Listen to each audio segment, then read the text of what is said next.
Bien, son las 10 de la mañana con 34 minutos. Vamos a hablar de el aumento de las cifras del COVID. En un ratito más vamos a estar, por cierto, viendo cuál es las cifras del día de hoy, porque hasta ahora hay mucha preocupación que ha generado precisamente este alza de contagios de COVID-19 en el país.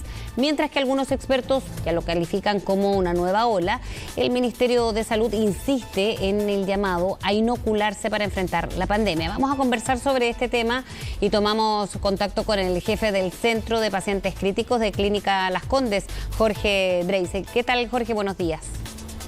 Hola, muy buenos días. ¿Cómo estás? Muy bien.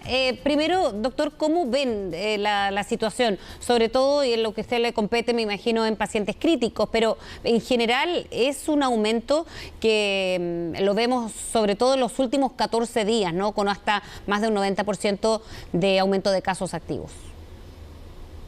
Efectivamente, si recordamos, hace un poco más de un mes estábamos celebrando que teníamos menos de 2.000 casos diarios y actualmente ayer ya eran más de 5.500. O sea, en un mes hemos más de duplicado la cifra de casos diarios y esto obviamente va a empezar a impactar en hospitalizaciones. Tal como dice el Ministerio, lo más importante es lograr una inoculación masiva de la población para así evitar los casos más graves. Y también disminuir de cierta forma un poco el contagio, pero lo más importante es evitar los casos que tienen que llegar a hospitalización o intubaciones. Y eso, la forma correcta es inoculación. ¿Y qué más? Porque se hablaba de una comunicación de riesgo que ahora se está viendo reforzada quizás, pero también las medidas de apertura han sido mayor a partir de este año, sobre todo en el mes de marzo. Entonces, ahí, ¿dónde se hace ese equilibrio, doctor?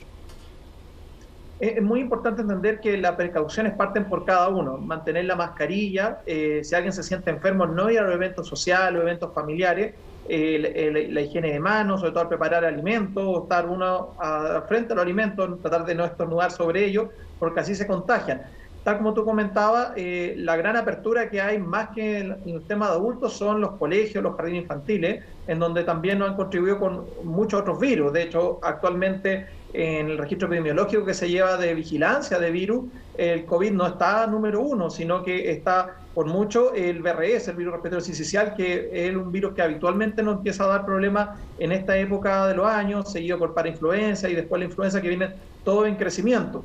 Y eso va también mezclándose con con otros virus que están en circulación y que parece ser, ahí usted nos cuenta si es efectivo, doctor, más complejo. ¿Por qué será que ahora, o será la mala calidad del aire en varias zonas del país, aquí en la región metropolitana ni hablar, ¿no? Pero ¿qué ha pasado también? Que de repente aparecieron muchísimos más virus, como es habitual en esta época, pero parecen ser muy contagiosos y no necesariamente se tratan siempre de coronavirus, ¿no? Y hemos tenido que enfrentar eso, y eso que no partimos el invierno.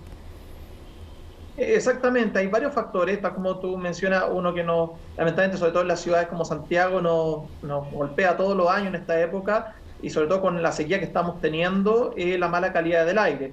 Pero por cierto también está la apertura, como comentábamos, de los colegios, los jardines infantiles, donde nuestros hijos no son capaces de seguir las medidas. De hecho, ustedes se dan cuenta que muchos adultos no andan con su mascarilla bien puesta, no mantienen el distanciamiento social. Entonces, finalmente los niños también copian lo que ven de los adultos.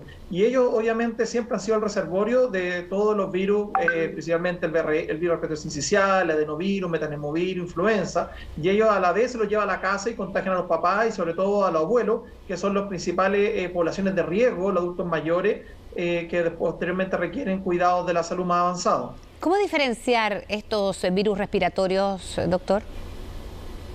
Es bastante difícil porque los síntomas son bastante comunes entre todos los virus. La forma más fácil de diferenciarlo es haciendo los test, tanto test rápidos como test por PCR, y con eso podemos poner el nombre y estar seguros de que ese virus. Pero hoy en día mis colegas pediatras nos han comentado que hay una masificación, por decirlo de alguna forma, de los virus, y se están sobreponiendo, y ya los paneles virales no salen con solo un virus, sino caen con 2, 3, incluso hasta con 4 virus en los mismos niños al mismo tiempo. Entonces, efectivamente, ha habido un poquito de descontrol quizás con la apertura de los colegios, no que se abran, sino que de las medidas que estamos teniendo con nuestros hijos, y ellos no se están protegiendo suficientemente bien y están obviamente llevando virus para los domicilios, y eso obviamente infecta al adulto y sobre todo a los adultos mayores. Y claro, y en ese sentido es difícil diferenciarlo, doctor, porque muchas veces se trata de lo mismo, pero ahí necesariamente es testearse para evitar andar propagando el virus si es que fuese COVID-19. Exactamente, no hay otra forma que la que tú comentas, que es testearse. Ahora que está ampliamente disponible hoy en día. Exacto, ahora el tema de la vacunación es fundamental. Eso es lo que ha llevado, entre las cifras que revisamos a diario, doctor.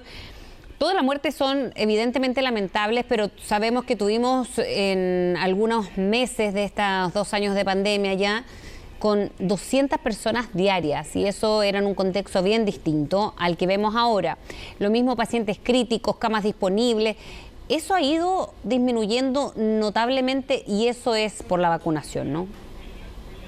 Efectivamente, tal como tú comentas, al principio de la pandemia, con 4.000 casos, después durante la segunda y tercera ola, cuando llegamos a tener los picos de 9.000, tuvimos prácticamente nuestro sistema completo ocupado con COVID, más de 4.000 camas críticas destinadas solamente a atender pacientes críticos de COVID.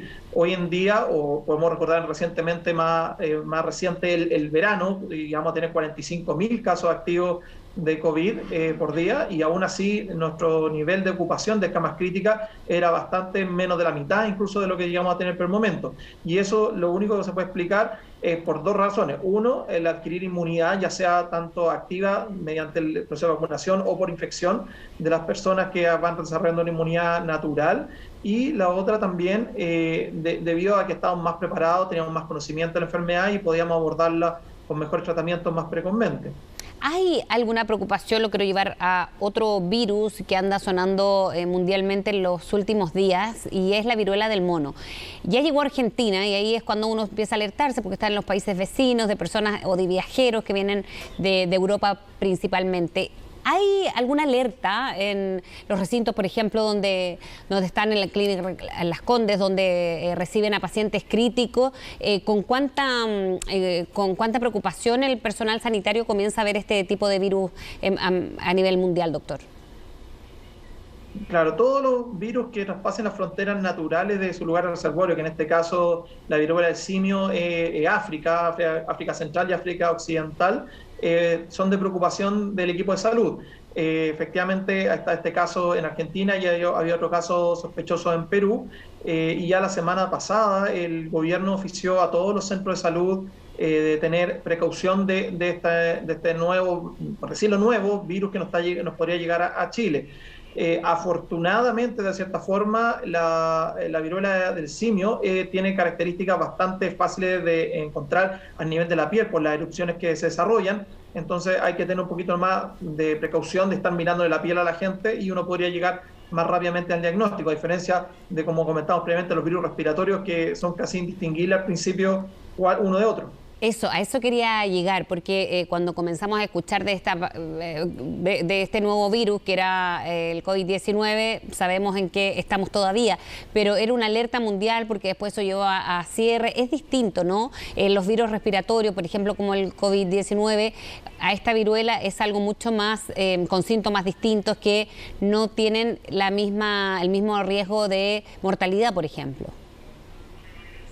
No, de hecho, efectivamente, en los países que la viruela del simio, tomando datos de África, porque no tenemos muchos datos de países con mejores sistemas de salud, tiene una mortalidad igual alta, entre el 10 al 40%, pero estamos hablando en países donde no hay escasez de acceder incluso a suero fisiológico. Se estima por la OMS que en países con un nivel de desarrollo similar al que tenemos en Chile, esta mortalidad debiese ser por mucho menor al 1%. Entonces, habitualmente es solamente tratamiento sostén. Hay algunos antivirales, pero que la mayor parte de la gente no lo requiere. Bien, doctor, queremos agradecerle por haber estado con nosotros esta mañana. Vamos a quedar pendientes porque en un ratito más ya debiésemos conocer el nuevo informe, el reporte del día de hoy a propósito de la pandemia.